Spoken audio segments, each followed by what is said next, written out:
Ministro, embajadores, autoridades, queridos amigos y amigas, señoras y señores. Es para mí una gran satisfacción, como presidente del Instituto de Crédito Oficial, banco público adscrito al Ministerio de Economía y Competitividad, estar hoy aquí al lado de Werner Hoyer, presidente del Banco Europeo de Inversiones, institución a la que nos unen fuertes lazos de cooperación y trabajo conjunto, y de la ministra Maria Luís Albuquerque, ministra de Finanzas de Portugal, responsable de la política presupuestaria, financiera y fiscal de nuestro país vecino.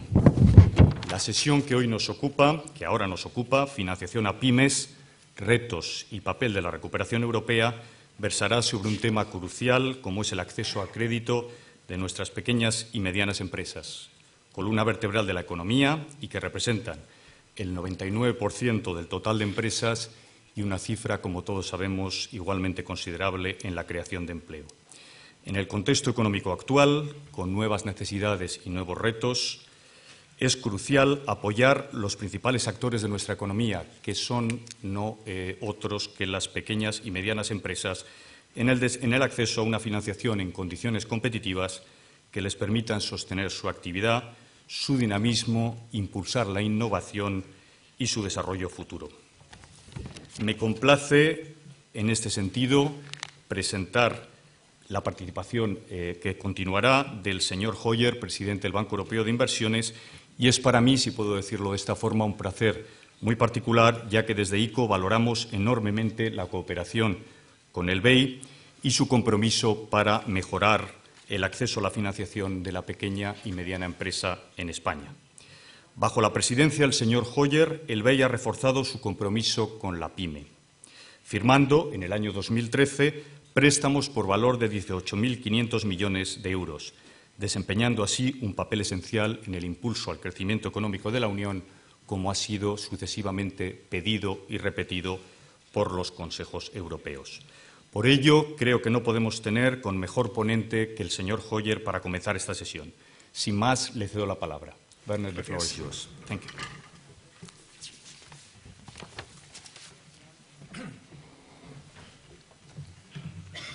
Muchas gracias, and thank you very much for the invitation to this wonderful city and this wonderful location in the city. Ladies and gentlemen, what a difference a year can make. A year ago, hardly anyone was able to spot signs of light at the end of a seemingly endless tunnel.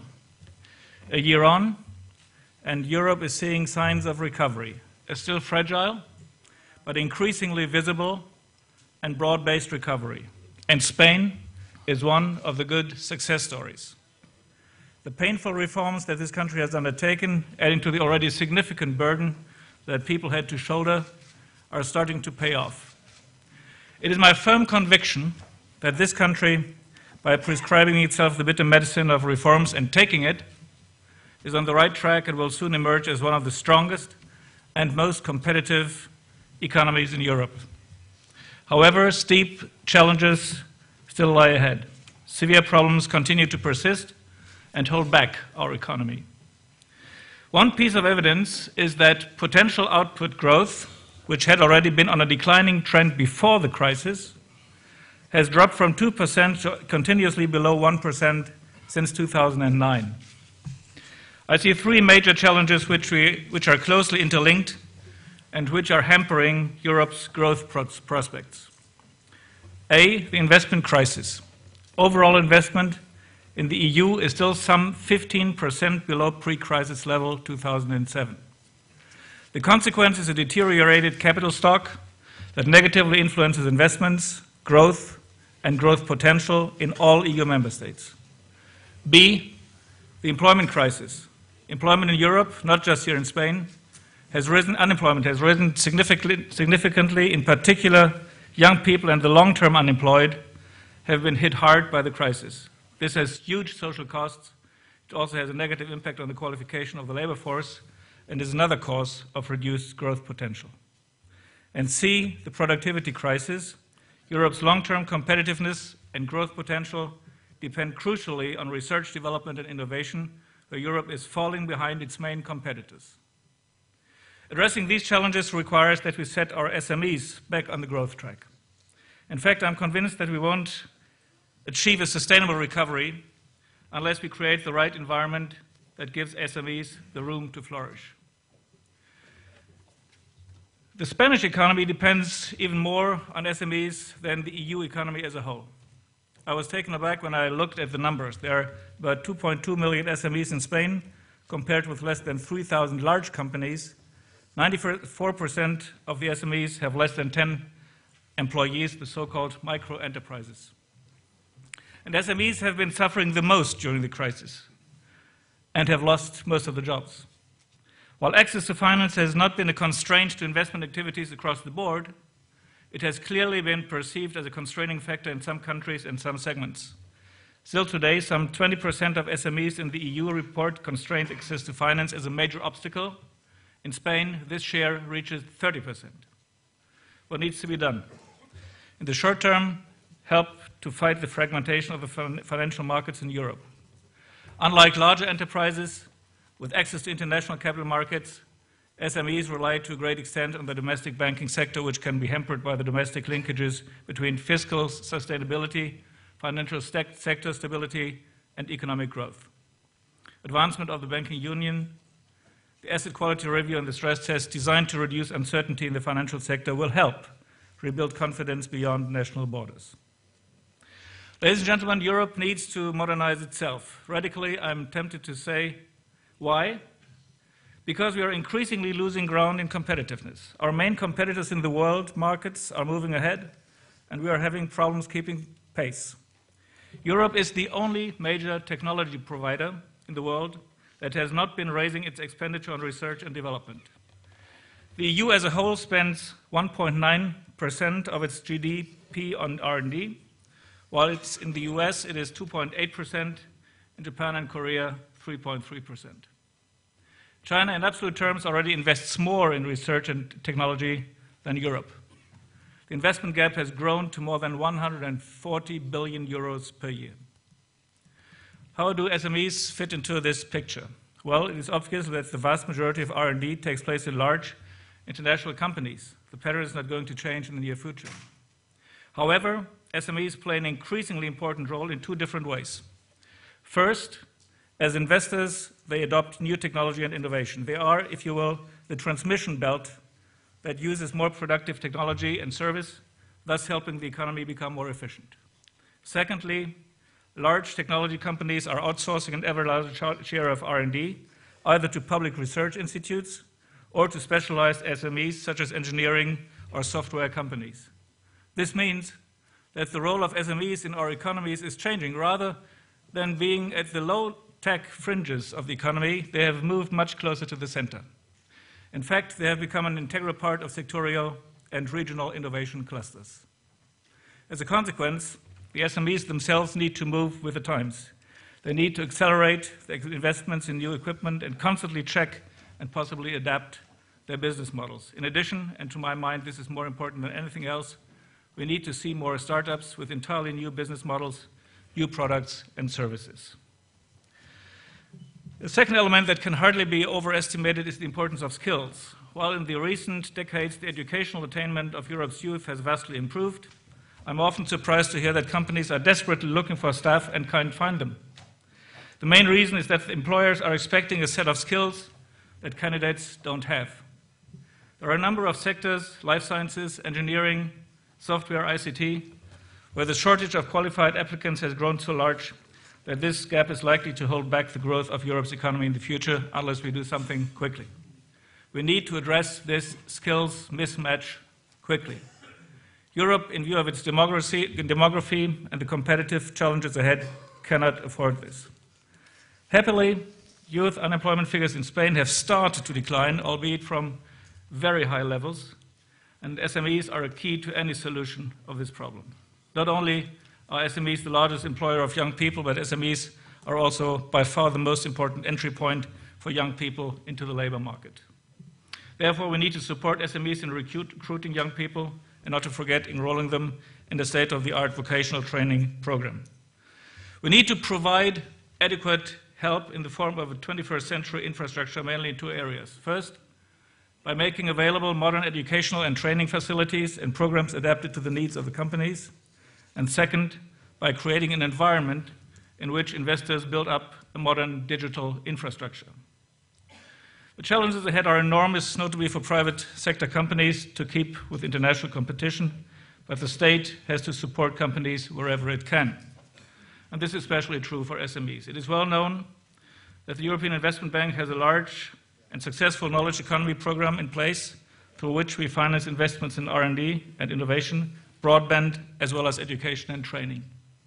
Last year, we lent 17.2 billion euros to the technology and education sector, primarily to companies, including an increasing number of innovative SMEs and mid-caps.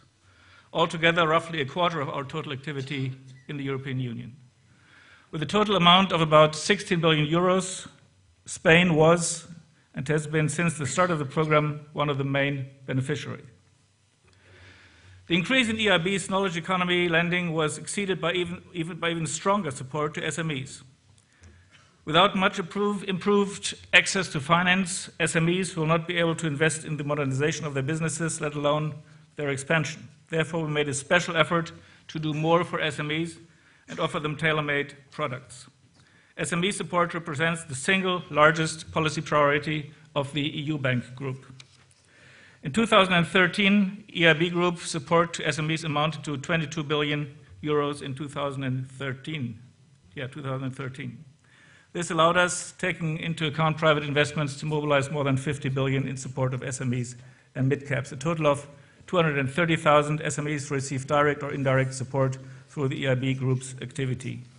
And these businesses employed 2.8 million people across Europe. Ladies and gentlemen, last year we did not only expand our lending activities, we also added to our toolbox new, mostly guarantee-oriented products. We all know we have big differences between the member states, so it took the necessity to deliver tailor-made instruments.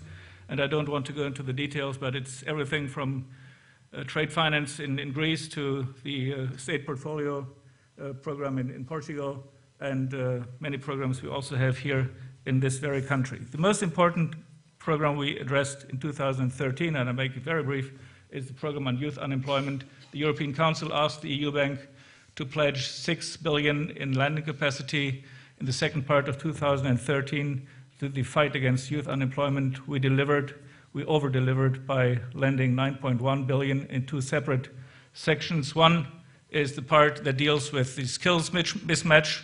The other part deals with the infrastructure needs in this very important field. So I think this must continue. We are going to invest more than 6 billion in 2014 again into this field. Finally, let me say a word on the special financing needs of innovative SMEs. I believe indeed that in the future Europe's economy will have to rely more on vibrant small technology companies that push ahead with new ideas. At the moment we have too few of them. One reason is there is scarcity of suitable financing, a huge market gap. And we have a couple of instruments in our bank and new ideas that I like to share with you, but not in details. We committed with our European Investment Fund a record of 3.4 billion in support of SMEs for research and technology. This translates into 16 billion euros of mobilized resources supporting over 140,000 SMEs in Europe. Spanish SMEs are already in our lending pipeline for these products. Indeed, we have seen clear examples of leading-edge technology and innovative firms in Spain, which I believe will help the Spanish economy to emerge from this crisis stronger than before. More than that, I believe that Spain and its strong SME sector will be one of the main contributors to the modernization of Europe's economy and one of its innovation leaders. Thank you very much.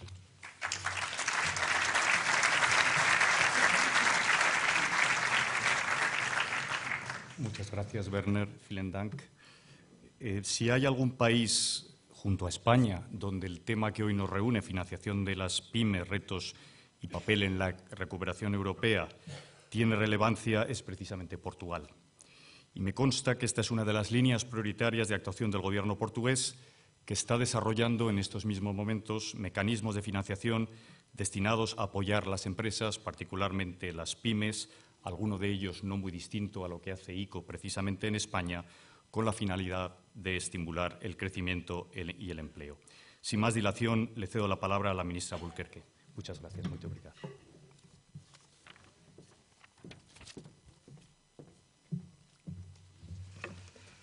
Ladies and gentlemen, I would like to start by thanking Minister de Guindos and the organization for inviting me to participate in this forum. In such an inspiring venue, the Guggenheim Museum in Bilbao, today's discussion is certainly proving to be extremely fruitful and engaging. 2014 started in a positive note for Europe as a whole. 7 years since the early stages of the financial crisis and about 4 years since the break of the European sovereign debt crisis, the European economy is starting to recover. Last year, both Euro area GDP and European Union GDP started growing steadily. Nevertheless, it should be noted that significant challenges remain. One of the most substantial is undoubtedly financial fragmentation, in the euro area in particular. Despite important progress towards the realization of the banking union and the recent decline in government bond yields, the fact is that the monetary policy transmission mechanism is yet to be properly restored. In other words, notwithstanding the improvement in financial conditions, not all economic agents can benefit from such developments, hence delaying the adjustment process and the full-blown recovery in Europe. While this context has already been acknowledged by many, its importance is often overlooked and its dynamics fail to be fully apprehended. The topic for this session provides the ideal setting for such a discussion, as SMEs have a decisive role in the European recovery, notably in creating durable employment, but are also the ones facing the biggest challenges, which mainly derive from financial fragmentation. SMEs are indisputably the key pillar of the European economy. They are also the main driver behind European recovery, and in this way, the leading players in the current setting. Why in the current setting in particular? Because the past few years have been dedicated to reaction. Reaction to the financial crisis through the improvement in supervision and regulation. Reaction to the global economic crisis through the European Economic Recovery Plan. Reaction to the European sovereign debt crisis through the reinforcement of fiscal discipline, the creation of a financial safety net, and the adjustment of the most vulnerable economies. 2014 is a different year. It makes the time for action. Financial stability has been reinforced, and macroeconomic imbalances are being corrected throughout Europe, albeit at a different pace. The conditions have thus been set to engage in policies that actively promote growth. To be more accurate, policies that actively promote sustainable growth. Sustainable growth is mainly driven by private investment, as it is private investment which supports job creation and allows for the creation of wealth and additional resources in the economy. And SMEs are expected to be among the key players in the recovery that Europe is now starting. But a full-blown recovery relies on the creation of more jobs and better jobs for all. Job creation depends on investment, and investment requires financing. SME financing conditions, however, have been strongly affected by the financial crisis and especially by financial fragmentation for two main reasons. On the one hand, small and medium-sized enterprises, together with households, are the last ones to benefit from the improvement in financing conditions. Given their smaller size, they are mostly dependent on bank credit. Hence, they do not immediately have an advantage from lower interest rates in international capital markets. They will only feel that advantage once banks reflect their own gains in lower interest rates for loans.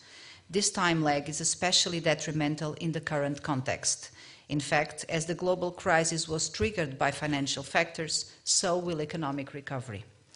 On the other hand, SMEs in peripheral countries face an additional challenge, overcoming the link between sovereign and banking risk.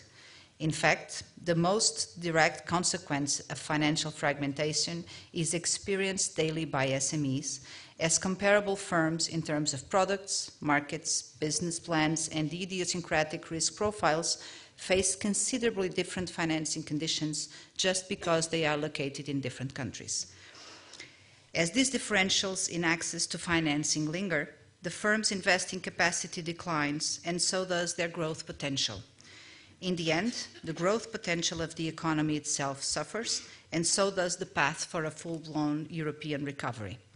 And even if some don't realize it yet, it would only be a matter of time before this translates into lower growth in core Europe as well. Having diagnosed the problem, it is, and I repeat, time for action. In this case, it is time for a coordinated European response to improve SME financing. The first and most immediate response in this subject is actually simple: diversification. This can be achieved through the promotion of alternative financing sources, such as commercial paper, for example. In Portugal, we have recently simplified our commercial paper regime so that SMEs can more easily access it. Diversification also relies on the active role of the European institutions. In particular, it relies on the availability of European funds and on the initiatives of the European Investment Bank. Starting with the impact of European funds, the new generation of programs and allocations for 2014-2020 will prove to be of the utmost importance, especially because the beginning of this 7-year cycle coincides with the beginning of economic recovery in Europe. Additionally, one of the 10 key points of the present EU cohesion policy reform is precisely to encourage the increased use of financial instruments to give SMEs more support and access to credit. The concern with the need to support SMEs and to promote their competitiveness is also present in the partnership agreement presented by Portugal on January 31st. In the next few years, the European Investment Bank will play an equally fundamental role here, namely by addressing specific market gaps and facilitating access to financing. It is vital that the EIB's support to SMEs continues, especially at this time where traditional intermediaries still face severe bottlenecks. While these initiatives will prove to be key for SME financing, they must be complemented by effective progress in the construction of the banking union and additional efforts by member states regarding structural reforms. The main objective of the banking union is well known: to break the existing link between banks and sovereigns so as to fight financial fragmentation. Breaking the link between bank and sovereign risk allows for the minimization of costs for tax-paying citizens in banking crisis and decreases the negative impact in public finances in the most vulnerable economies. It also reinforces the financial sector's responsibility and accountability as a whole. Most importantly, the break of this link promotes healthy competition in the internal market, stimulates investment, and thus job creation. While the construction of a banking union is necessarily a long process, made step by step, some important milestones have already been achieved. Namely, the single supervisory mechanism has been approved, built on the harmonization of supervision rules throughout the euro area, so as to strengthen the credibility and effectiveness of the system. In addition, new rules on capital requirements have been agreed, and the common terms for the resolution of credit institutions have been defined. Deposit insurance mechanisms have also been reinforced, and the guidelines allowing for direct bank recapitalization by the European Stability Mechanism are being concluded. Notwithstanding, financial fragmentation can only be successfully overcome once the banking union is fully realized. While its first pillar, the single supervisory mechanism, is already underway, the single resolution mechanism and the common safety net for deposits are not yet finalized, and neither is the common backstop for bank resolution, which is a critical element to ensure the credibility of the new framework. It is essential that member states continue to work towards this goal so as to deepen financial integration and thus to allow for fairer financing conditions for SMEs. At the same time, member states must also turn to the reforms that can be done in their own countries. In fact, while European-wide initiatives and institutional reforms play a decisive role, they must be complemented by national efforts. In what regards SME financing, this means promoting alternative sources for funding, but also reducing red tape, improving the business environment altogether, and also facilitating the access to the foreign initiatives. Most importantly, national efforts must be directed to promoting firms' competitiveness. Otherwise, better financing conditions will not deliver results. Improving financing conditions is a crucial first step for economic recovery, but recovery will only be sustained if the firms use available funds for productive investment. SME financing is indeed one of the biggest challenges in European recovery. Acknowledging this fact probably took too long, but at the moment, several solutions have already been mapped out and many are underway. Once they are effectively in place, SMEs will have better conditions to directly contribute to investment and job creation. By then, Europe will be able to truly overcome the crisis, reaching a sustainable growth trajectory under a reinforced institutional framework. Thank you very much.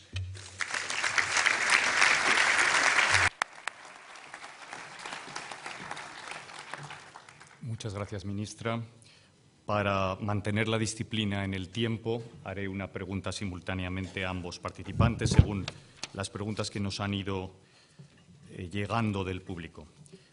En primer lugar, el presidente Hoyer le pediría, según nos transmiten, si pudiera elaborar un poco más sobre los comentarios que ha hecho sobre la innovación y, en particular, la innovación aplicada a la economía española, porque existe interés en conocer su opinión sobre el papel de las políticas de innovación precisamente en España. Y a la ministra Albuquerque una doble pregunta. En primer lugar, ha comentado el estado de la cuestión sobre unión bancaria. Yo creo que ya muchos de los ponentes han desarrollado este punto. La sesión que hoy nos reúne es precisamente sobre la pequeña y mediana empresa. ¿En qué medida considera que el estado de la unión bancaria ya se está trasladando en la financiación de la pequeña y mediana empresa y de la economía real, y qué es lo que queda por hacer? E inevitablemente también hay preguntas. Muchos de los aquí presentes son empresarios que conocen bien, que tienen presencia importante en Portugal. ¿Qué nos puede comentar sobre las perspectivas de la economía portuguesa? Si le parece, Werner, quizá. Thank you, Roman. It's quite obvious that we have made progress in overcoming the crisis, that we probably are around the curve, but we are not at the destination yet. So we need to concentrate on this again and again and again, continue the reform process, continue the investment stimulus and everything. But sometimes I have the feeling that we are so much drowning in this crisis management that we overlook the fact what is happening in this world outside of Europe. And there we will see one day, once we are through the crisis, 7 years with 15% less investment than we had in 2007. Every year, a lack of innovative investment compared to the US, 1.4 to 1.5% of GDP. Every year, over a period of 10 years now already. This is going to demand a heavy price one day. And if I look at the situation in Europe from a globalization point of view, then I urge all those who share responsibility to concentrate more, not by neglecting the crisis management, but concentrate more also on the necessity to modernize our economies, our states, our societies, and give the companies a break. And this can be represented by one simple figure. Every small and medium-sized company, just as well as every big one, depends on the digital networks in Europe. Every production process is now digitized. Are we living up to that? No. If I look at the infrastructure, the information technology infrastructure in Europe, we are trailing far behind countries like Japan and South Korea. And for that matter, I think, take for instance one figure. We have calculated that in order to catch up with the US, Japan, and South Korea on broadband technology, we would have to invest 200 billion euros more than we have presently planned in the budget. So these are things that need to be addressed urgently in the European Union and its member states, and I think this alarm bell has not really been heard yet.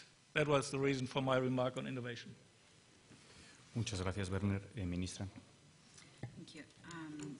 On addressing your first question, whether the banking union process is already translating into better financing conditions for SMEs, I would say regretfully not yet, but also because the banking union is yet to be completed. What I think is starting to translate into SMEs financing conditions is the increase in confidence.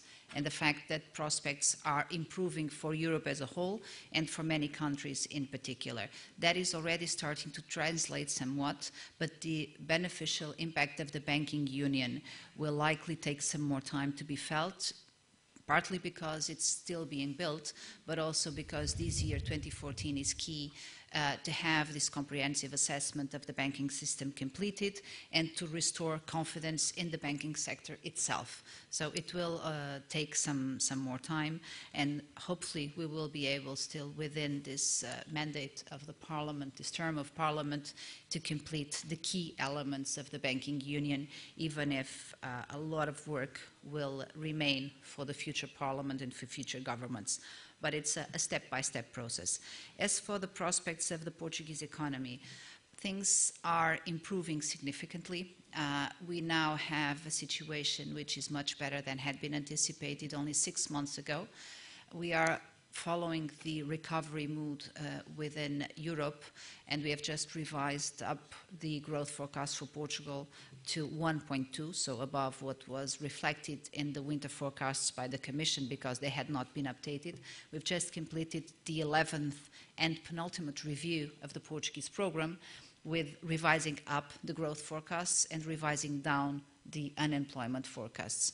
So the situation is clearly improving, though of course many challenges remain. The crisis was very deep, and even if it feels incredibly hard and long, it has not been that long to solve such a deep crisis. So we need to be patient, we need to persevere, but we also need to make good note of the progress already achieved. Thank you. Muchas gracias, ministra. Hay muchas otras preguntas, pero desgraciadamente el tiempo no hace posible continuar.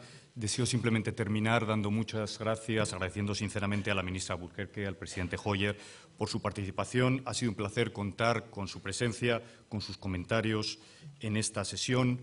La próxima sesión, que comienza ahora, tiene como título La competitividad de la economía europea en un mundo global, y contará con la ponencia del comisario europeo de Mercado Interior y Servicios, señor Michel Barnier, seguida de una mesa de debate moderada por Manuel Álvarez, corresponsal económico de El Correo, y con la participación de César Alierta, presidente ejecutivo y CEO de Telefónica, Francisco González, presidente de BBVA, Pablo Isla, presidente y CEO del Grupo Inditex, e Ignacio Sánchez Galán, presidente y CEO de Iberdrola. Les invito, sin más dilación, a ocupar la mesa y les agradezco a todos ustedes por su atención. Muchas gracias.